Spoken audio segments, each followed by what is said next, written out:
Don't wait up, she said with a wink.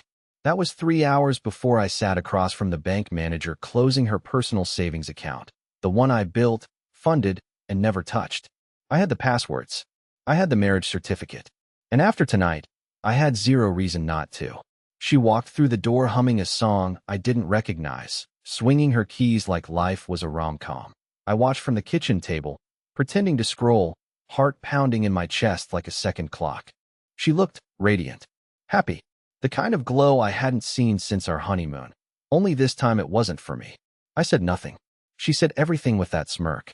She poured herself a glass of wine, my wine, and started texting. I could see the screen from where I sat. No shame. Full name. Leo Redheart. I didn't speak. I didn't ask. I already knew. Because last week, she told me we were entering a new chapter. A modern marriage. Open, honest, fluid. Translation, she sleeps around. I smile through it. But that night, I didn't smile. I tapped submit on the online closure form. Froze her credit card. Set a withdrawal cap on our joint checking. I wasn't leaving her broke. I was reminding her who she was playing with. 10 minutes later, I got the first text. Hey, did you mess with my account? My card just got declined at Walgreens. Pouting face. No emojis the rest of the night. She stormed out of the bathroom in a robe, phone in one hand, fury in the other. What did you do? I just looked at her. You opened our marriage, I said calmly. So I closed your account. Her jaw dropped. And that's when the real war started. She stood there barefoot in the hallway, robe slipping off one shoulder, staring at me like I had just committed a felony. You can't just shut off my money, Colton, she yelled. Yeah, now she remembered my name. I leaned back in the chair. I wasn't proud of what I felt in that moment, but I won't lie. I enjoyed the panic in her voice. Not because I wanted to hurt her, but because it was the first real emotion she'd shown me in months.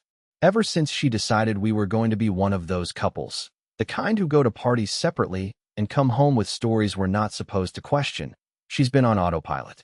Cold, polished, mechanical. You said we're free now, remember? I replied, free to explore, free to evolve. So I evolved the finances.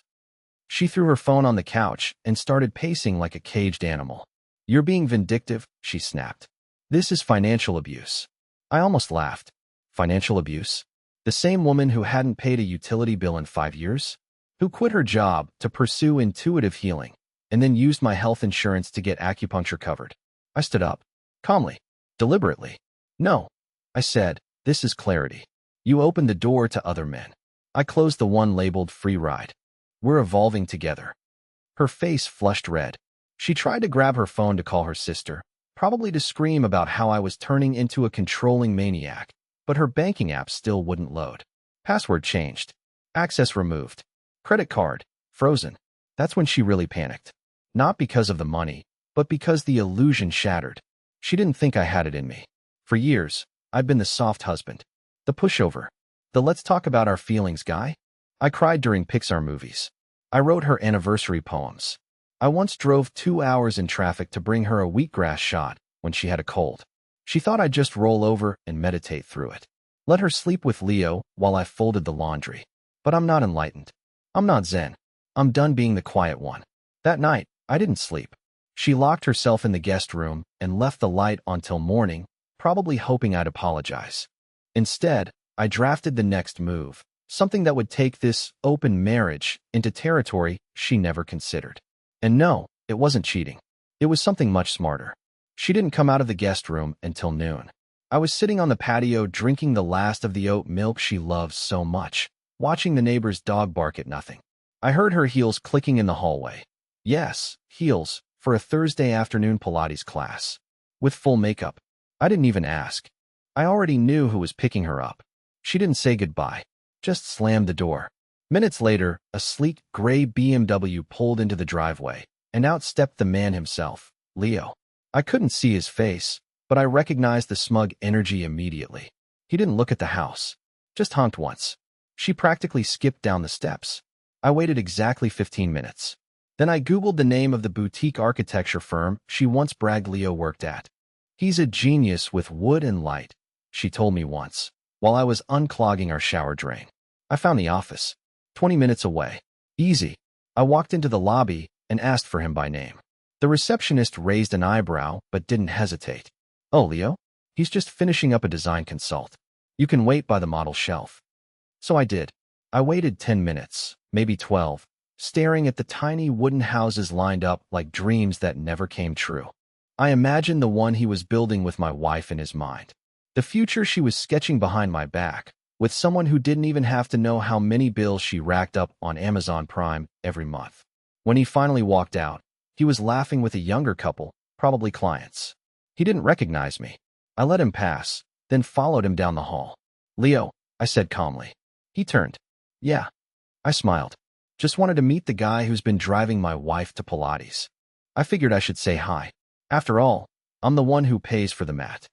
His face stiffened. "I think you've got the wrong." "No," I cut him off. "I don't. Danica says you're just a friend. I guess that makes me the fool who buys her supplements while her friend adjusts her posture in the back seat of a BMW. There was a moment, a flicker, where I could see the sweat forming at his temple. That's when I handed him a manila envelope. Nothing threatening, just receipts. 5 months' worth of charges from my wife's card. Hotel stays, drinks, 2 separate Airbnb weekends where she claimed she was visiting her cousin in Spokane, and a copy of a text thread I'd pulled from the backup on her old iPad, where she'd written, "If Carlton ever finds out, he'll cry for a week." I smiled politely. "Now you know I found out. And you're right, I've cried for more than a week. But I'm done crying now." Then I turned and walked out. No threats, no yelling, just a calm goodbye. By the time I got home, Danica was already back, her arms crossed, eyes furious. "I just got a call from Leo," she snapped. "What the hell are you doing?" I looked her dead in the eye. "Sending eviction notices. Starting with the lies." She tried spinning it. Of course she did. Said it wasn't physical with Leo anymore, that it wasn't about sex, that it was just emotional. As if that was supposed to hurt less. As if the way she whispered when she talked to him on speaker, or laughed a little too long at his texts, or switched to using her AirPods around me was emotional hygiene. She said I was being dramatic. That this reactionary behavior was going to push her further away. I didn't argue. I didn't yell. I just stood there with my hands in my hoodie pocket, staring at her like I didn't recognize the person I'd once promised to grow old with. She wasn't even denying it anymore. She just wanted to be understood. She wanted grace. She wanted the right to emotionally orbit other men while I stayed in my little husband box and paid the electric bill. So I stopped. Literally. That Friday, I disconnected the smart home access from her phone. She came home from hot yoga to a house that wouldn't recognize her Face ID. The door didn't unlock. The lights didn't turn on. The thermostat reset to 60. Her favorite playlist wouldn't sync on the kitchen speakers. It was like the house had finally chosen a side. She knocked. I waited. When I opened the door, I didn't even say hello. "Did the system glitch or something?" she asked, out of breath, towel draped over her neck. "No," I said. "It's just not synced to people who call betrayal emotional enrichment." She pushed past me, furious. "You're losing it, Carlton. You're acting insane." I let her rant. Let her scream. She called her sister. Her friend Mallory. Tried to log into her online dashboard to adjust the controls. Nothing worked. I changed the passwords. Everything was in my name anyway. I paid for it all. She just lived in it. And if she wanted to float through this marriage like a guest at a wellness retreat, I was going to show her what that actually felt like. That night, she slept at her sister's. Or maybe at Leo's. I didn't ask. I didn't care. I lay on the couch, watching the security cameras on mute, half expecting her to come back and throw a rock through the window. But she didn't. What she did instead, she made an appointment with a divorce lawyer the next morning. I got the alert on my email. She didn't know I still had access to her shared calendar. I didn't panic. In fact, I smiled. Because the thing about open marriages? They don't end with freedom. They end with exposure. And I was just warming up.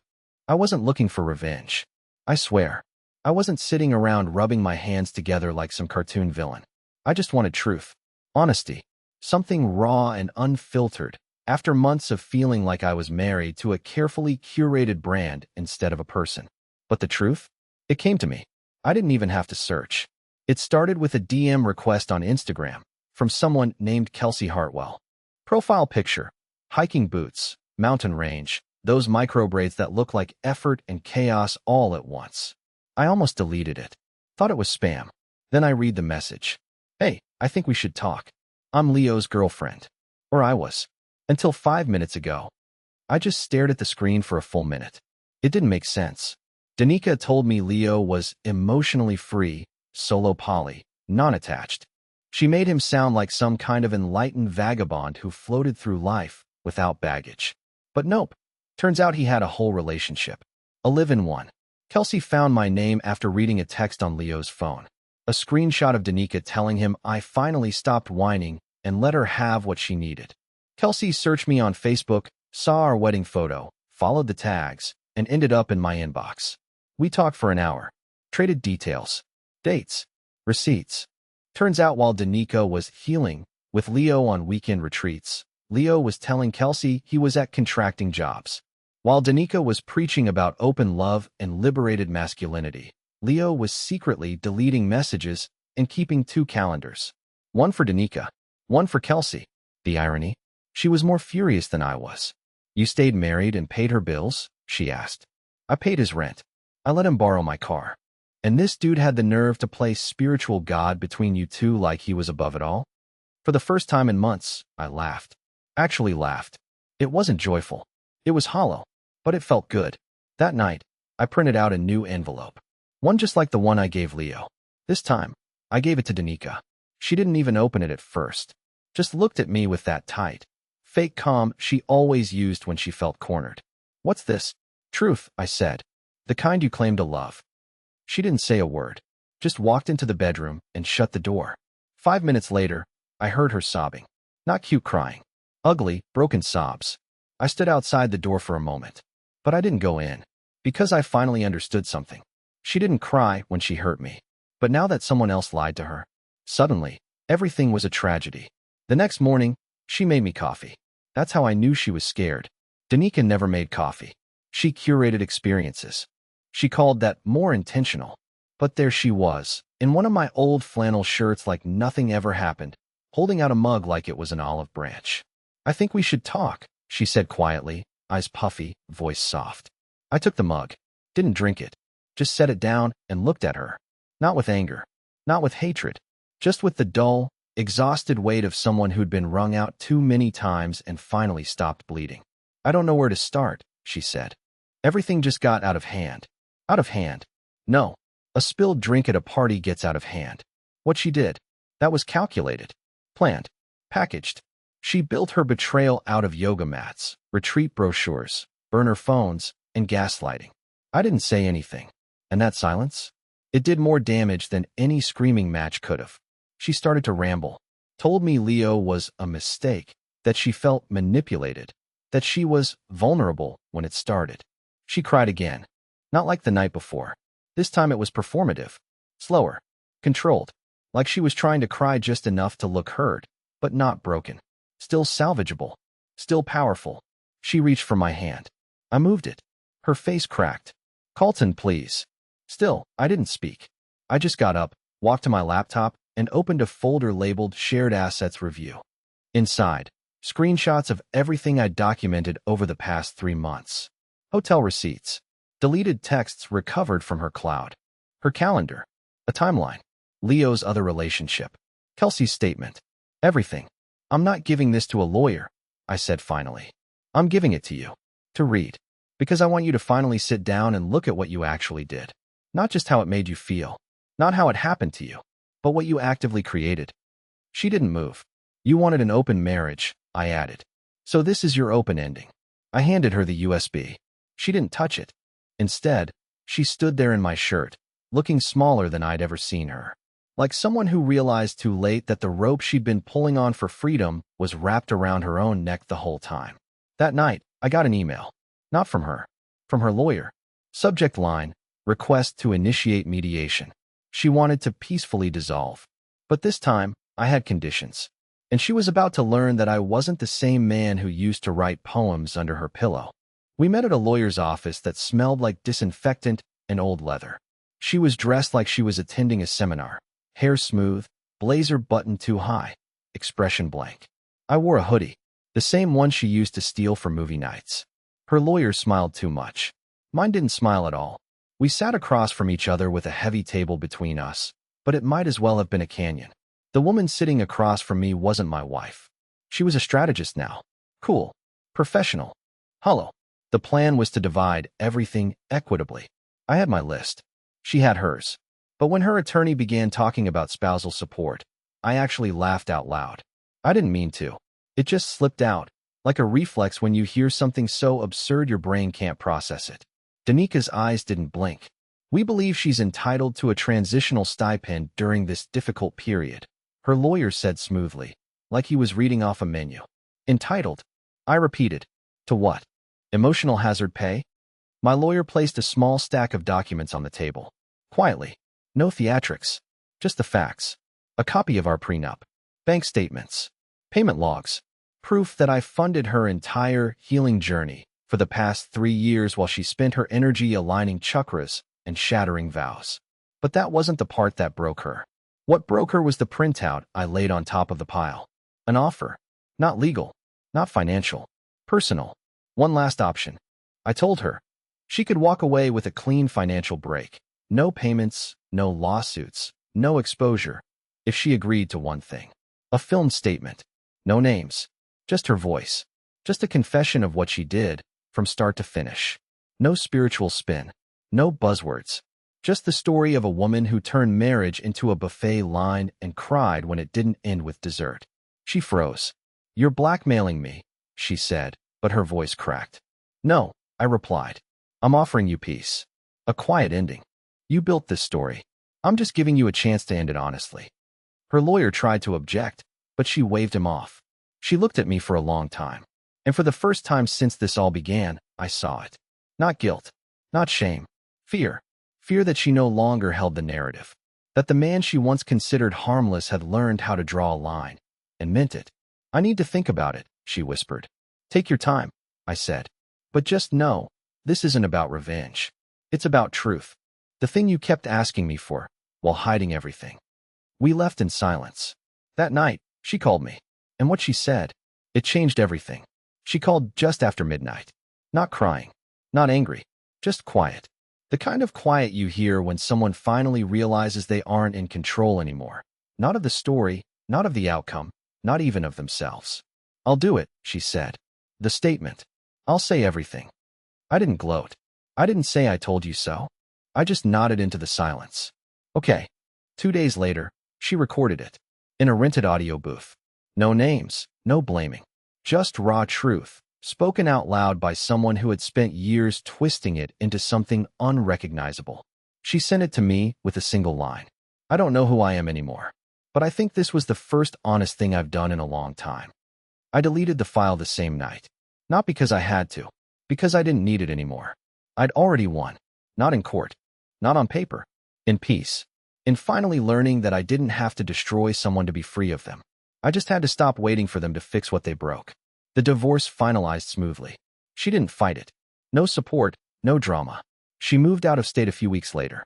I heard through a friend that she's working at a wellness retreat somewhere in Arizona. Fitting. And me? I moved into a little rental on the edge of town. Smaller. Quieter. With a broken fence and a weird cat that keeps showing up on my porch like it owns the place. I don't mind. I like the company. I started drawing again. I hadn't picked up a pencil since college, but now I do it almost every night. Turns out, sketching is kind of like healing. Slow, messy, a lot of erased lines before something beautiful shows up. Last week, I went on a date. She was kind, smart, asked questions, didn't pretend to have all the answers. And when I told her I'd been married once, and that it ended with a lot of silence, she didn't flinch. She just smiled and said, "That means you listened. Most people don't." I don't know what comes next. I'm not trying to figure it all out right now. But for the first time in years, I'm not afraid of being alone. Because being alone is way better than being erased. And maybe, just maybe, what I thought was the end of my story was really just the beginning.